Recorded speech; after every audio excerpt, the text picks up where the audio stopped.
Exodus 38.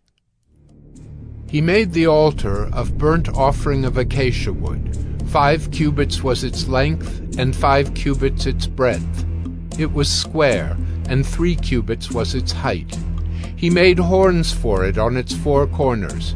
Its horns were of one piece with it, and he overlaid it with bronze. And he made all the utensils of the altar, the pots, the shovels, the basins, the forks, and the fire pans. He made all its utensils of bronze.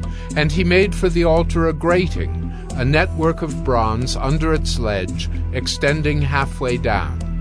He cast 4 rings on the 4 corners of the bronze grating as holders for the poles. He made the poles of acacia wood and overlaid them with bronze. And he put the poles through the rings on the sides of the altar to carry it with them. He made it hollow with boards. He made the basin of bronze and its stand of bronze from the mirrors of the ministering women who ministered in the entrance of the tent of meeting. And he made the court. For the south side the hangings of the court were of fine twined linen, 100 cubits. Their 20 pillars and their 20 bases were of bronze, but the hooks of the pillars and their fillets were of silver.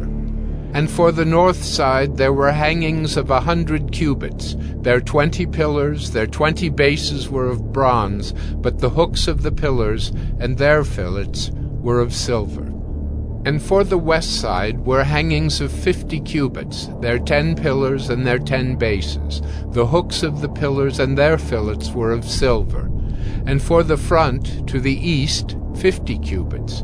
The hangings for one side of the gate were 15 cubits, with their 3 pillars and 3 bases. And so for the other side. On both sides of the gate of the court were hangings of 15 cubits, with their 3 pillars and their 3 bases. All the hangings around the court were of fine twined linen, and the bases for the pillars were of bronze, but the hooks of the pillars and their fillets were of silver. The overlaying of their capitals was also of silver, and all the pillars of the court were filleted with silver.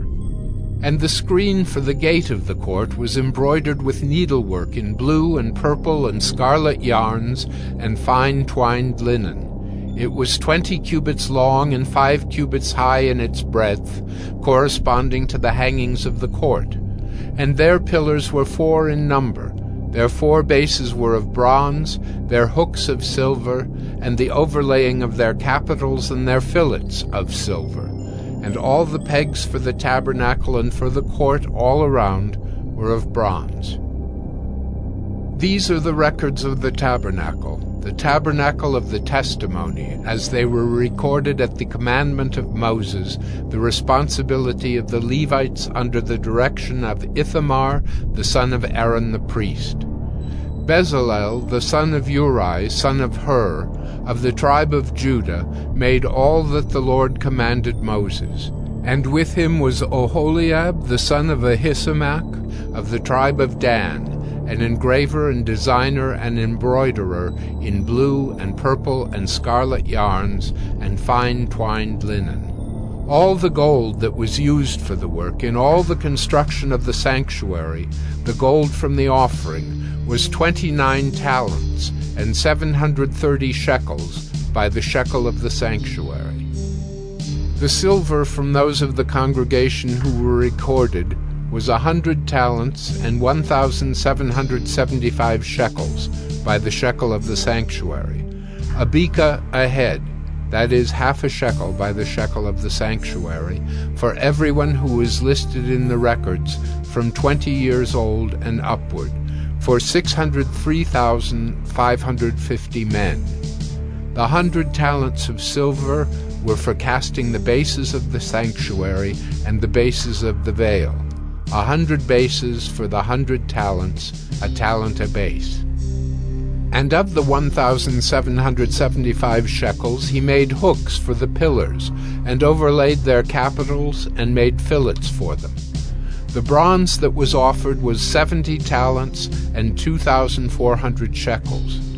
With it he made the bases for the entrance of the tent of meeting, the bronze altar, and the bronze grating for it, and all the utensils of the altar, the bases around the court, and the bases of the gate of the court, all the pegs of the tabernacle, and all the pegs around the court.